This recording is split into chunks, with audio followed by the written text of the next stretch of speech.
బలం ఉందని అహంకారంతో విర్రవీగే వానికి వానికన్నా బలవంతుడు వాని గర్వం అణచగలడు.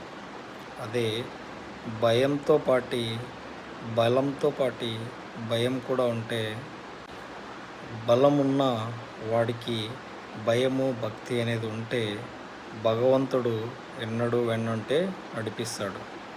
అంతేకాని బలం ఉంది కదా అని విర్రవీగితే వాడికి ఇంకొక బలవంతుడి వల్ల అయినా చేటు ఉంటుంది, లేదా భగవంతుడి నుంచైనా అలాంటి వాడికి చేటు ఉంటుంది. నీకెంత బలం ఉన్నా నువ్వు ఒద్దికగా లేకపోతే ఆ బలం వ్యర్థం. బలం ఎంతున్నా దాన్ని సరిగా సద్వినియోగం చేయకపోతే అది వ్యర్థం. ఆవేశంలోనో లేదంటే కోపంలోనో నీ బల ప్రదర్శన చేస్తే అటుపక్కవాడు బలం లేకున్నా బుద్ధి బలంతో కొడతాడు.